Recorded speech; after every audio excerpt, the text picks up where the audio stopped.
कुल मिलाकर 3 साल अगर आप मानो, उन 3 साल में से 1.5 साल कोरोना में चले गए। 2020 से 2022 के जनवरी तक कोरोना काल में ही चले गए।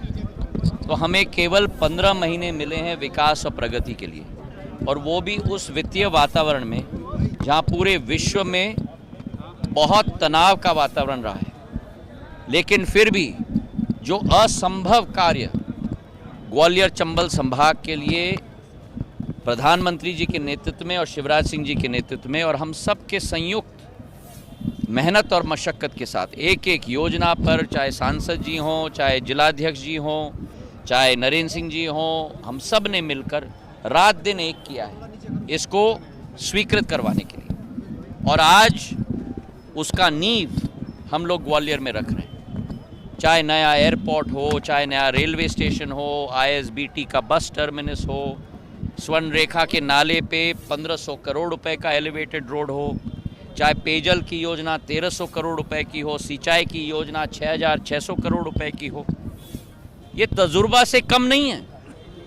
वो 15 महीने की सरकार याद रखिए कमलनाथ जी की, कांग्रेस की, जहां ग्वालियर को एक चवन्नी नहीं मिली थी, 1 रुपया नहीं मिला था। और आज आप और हम करोड़ नहीं गिन रहे हैं, विकास कार्य के 1000 करोड़ गिन रहे हैं। और ये भी वो विकास कार्य नहीं है जो आकाश में है, धरातल पे है। इसका सबसे बेहतरीन उदाहरण इस बाड़े को देख रहे हो, स्मार्ट सिटी के अंतर्गत जो इतना सुंदर आज हो गया है। इसका उदाहरण आप एयरपोर्ट का देख रहे हो, जो रिकॉर्ड टाइम में मैं नवंबर दिसंबर तक आप लोगों के लिए तैयार कर लूँगा। इसका उदाहरण आप स्वर्ण रेखा नाले पे एलिवेटेड रोड का काम देख रहे हो। इसका उदाहरण 1000 बिस्तर का अस्पताल है। इसका उदाहरण मल्टी स्पेशलिटी अस्पताल है। इसका उदाहरण हजीरा का अस्पताल है। इसका उदाहरण मुरार का अस्पताल है। हमारे पास इतना है कहने के लिए जो हम लोग ने मेहनत की है, मशक्क़त की है, हमारे ग्वालियर के लिए, हमारी ग्वालियर की जनता के लिए, आपके लिए। और इसमें हमारी प्रगति होगी, विकास होगा और ग्वालियर को शिखर पे हमें पहुंचाना है। कांग्रेस यहां आएगी तो क्या लेकर आएगी? वही विकास और प्रगति के आश्वासन का डब्बा, जो डब्बा चुनाव के बाद ये चंबल में बहा देते हैं, घड़ियाल को खिला देते हैं, वही लेके आएगी कांग्रेस। हमने करके दिखाया है।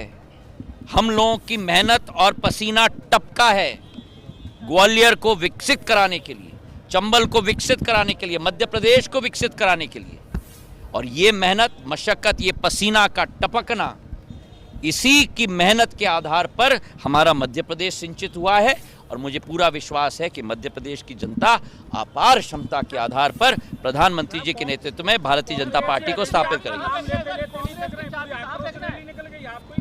बिल्कुल, अब मैं क्या करूं भाई, शायद मैं बहुत उनको याद आता हूं। एक तरीके से अच्छा ही है। मुझे याद है हमारे कांग्रेस के बड़े नेता ने एक बार कहा था, मैं उनका नाम नहीं ले रहा हूं, लेकिन आप लोग गैस कर सकते हैं। अच्छी बात भी हो और नाम लिया जाए तो अच्छी है, बुरी बात भी हो और नाम लिया जाए तो अच्छा ही है।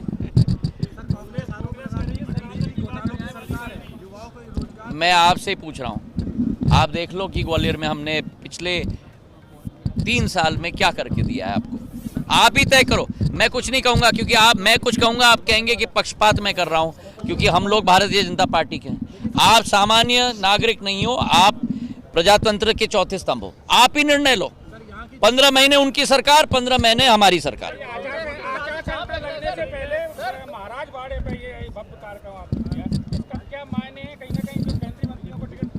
विकास नहीं, विकास का काम हमारा निरंतर है। प्रधानमंत्री जी 4 दिन पहले आए हैं, 19,000 करोड़ का काम दिया है। उसके पहले मैंने कार्यक्रम किया था शेजवलकर साहब के साथ, हमने वहाँ विकास की सौगात दी है मुरार अस्पताल की। हम लोग जब आते हैं कभी खाली हाथ नहीं